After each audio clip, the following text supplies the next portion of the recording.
Okay guys, so within this video we are going to be talking about Shaolin Shuffle, and it's going to be a bunch of different stuff. Obviously you see in the title, we have the leaked Easter egg ending cutscene and the intro cutscene, a bunch of stuff that were leaked a couple of days ago that I just never made a video on. I wanted to make at least one video about Shaolin Shuffle before it was released tomorrow, obviously on PS4, so I included that, and we're going to be talking about that. It is going to be a focus of this video as well, but I also want to go through the map itself and a lot of cool different features of this map, and really generally speaking, it's because obviously the YouTubers released their gameplay today. Obviously they were invited out to play Shaolin Shuffle early, so they have the gameplay that released a couple of hours ago, and obviously I've been watching a bit of that, and if you don't want any spoilers, don't watch that gameplay.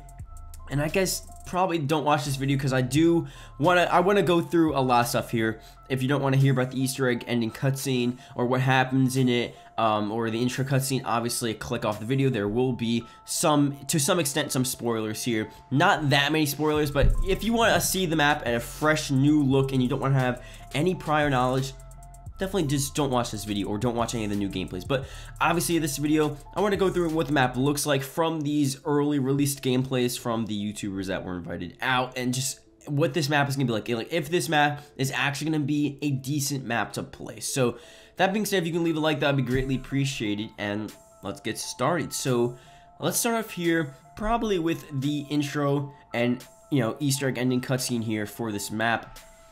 The intro cutscene, basically you have the same sort of style as the other ones you have previously, and blah blah blah, and you go through the characters were killing the slasher from the last map to pick up the soul key, teleport to the new map. It sort of makes sense there. Now you have this Macintosh guy, and this is like the guy we saw from Lee Ross's Twitter thing. I actually think I made a video on that where I went through his tweets and talked about this crazy billionaire guy. It turns out he's a criminal. He's being investigated. His company's going down under, and I knew within that video that it had something to do with this Macintosh guy. Maybe we're figuring out why his business went down.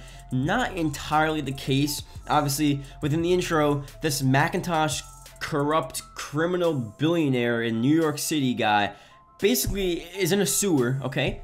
He picks up a test tube, it's glowing, he drinks it, and then there's rats and stuff, and he turns into this crazy rat monster, and that's basically the setup for this Easter egg boss for this map. So that's the intro cutscene. I don't know how that's going to translate into the storyline. I don't know if we're going to understand how Macintosh got to this position, or maybe it's just that he's a corrupt billionaire and that's all irrelevant, because obviously him being in the sewer, him drinking this test tube and becoming a rat monster and whatever the hell happens in this intro cutscene doesn't necessarily relate to him being a corrupt billionaire. Obviously something must have happened for him to get to that point.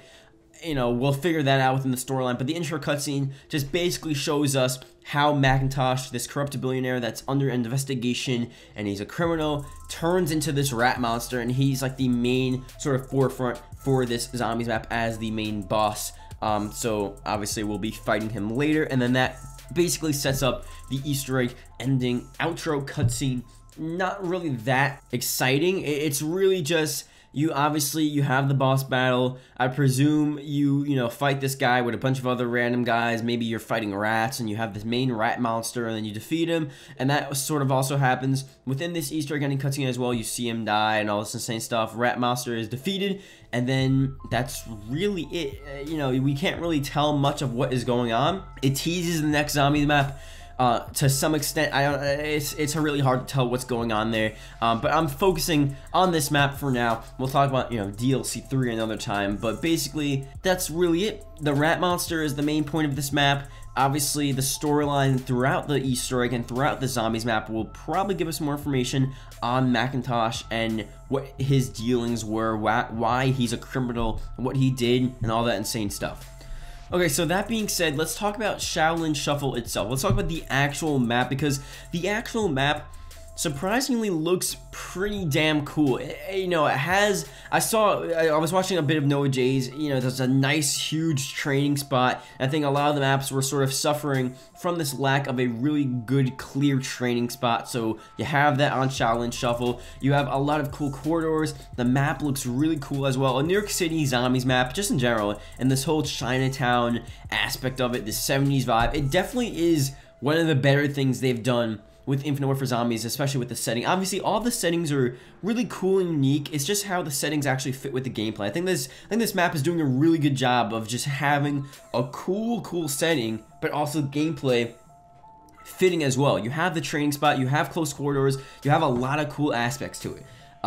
You spawn in the subway, and you come out of the subway, you go through these different areas, you go through the dojo, and you go through different parts and streets and alleyways of Chinatown, and you go out into the street, go into the alleyway, into this building. It's a really cool setup of a map. So I think the map layout itself, and obviously if you guys want to check it out for yourself, just check out any of these gameplays here. You can see how it looks. It's a really cool layout. I definitely think it's one of the cooler layouts we've seen so far for Infinite Warfare Zombies, and yeah, that's a really good thing, obviously. Now, the map itself, again, looks like it has a lot of cool abilities. You know, Infinite Warfare, it seems at this point, it's known for having all these different weird, funny, intricate things, but I think with this one, it's actually pretty cool because you have these 4 different, like, abilities that you get to pick, and they're different animals basically, and you know, it's like the Chinese representing like the animals of the dragon, and you know how all that stuff works. I'm probably saying it incorrectly, but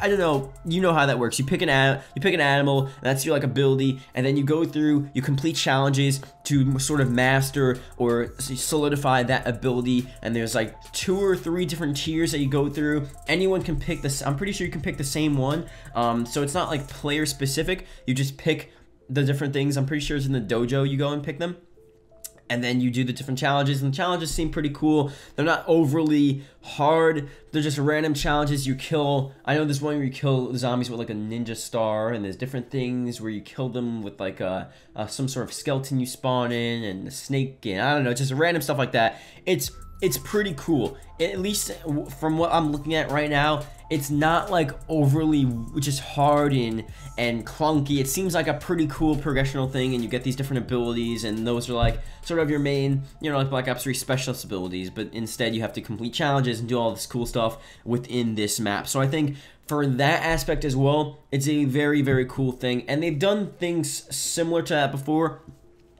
I just seem to like the style of this one for some reason. I just seem to like how they're playing it out. It seems like, you know, they fit with the map. It fits with the theme. Everything looks and feels really interesting and different and cool with this map. So hopefully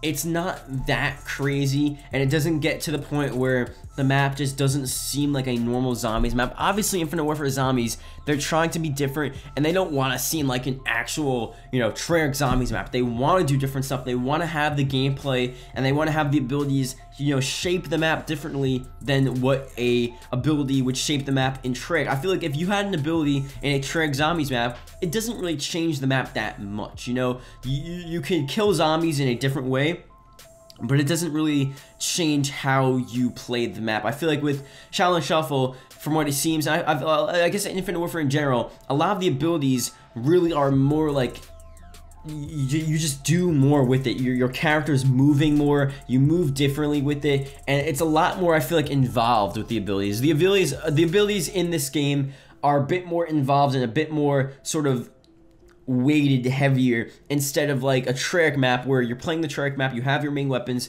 but then also on the side, you know, you have this little gauntlet. You can punch it, and then, you know, that's really it, and then you have to charge it back up. It's not, it's sort of like the side thing that you have, but when Infinite Warfare and Shaolin Shuffle and these 4 different main abilities, they seem like the 4 almost like center points of the map. They seem like, you know, maybe what the 4 staffs would be to Origins. You know, the 4 abilities of Shaolin Shuffle is like the same thing as the 4 steps to Origins. I feel like they're weighted heavily, and they're sort of main points of the map, and I definitely think that's different. It's pretty cool, and hopefully they make the map a just cool experience, and hopefully, man, the Easter egg doesn't get solved. I don't know if I'm gonna go for the Easter egg, but just in general, just to keep the map alive, keep the map going, you know, hopefully it's not solved in 3 hours. Hopefully it doesn't get boring, because, you know, sometimes it just gets boring, and I really don't want the maps to be boring. I really want to enjoy the maps. They're doing really cool stuff with it. Obviously, they're putting work into it. They're putting effort. It's not like they're not trying. They're doing a really good job. I just hope it's a fun map, and the replayability value is just there, and it lasts for as long as possible. We'll see what happens, man. We'll definitely see what happens, but I just want it to be a pretty fun map to play. And it looks like a really fun map, but you never know how it turns out. So really cool map so far. Obviously, gonna look at a lot of the other gameplay. Definitely recommend you guys do the same. At least with me, you know, I just like looking at the gameplay. I've given up. I used to, like, back in Black Ops 2 when Allier had his early gameplay of Buried. I was like, oh, I can't watch this. You know, I have to be ready. But at this point, I'm just gonna watch it. I just want to see what's going on. I just want to see what's happening. I'm too excited at this point. So, you know, that's that really. That being said, thank you guys for watching. Hope you guys enjoy, and I'll see you guys later. Goodbye.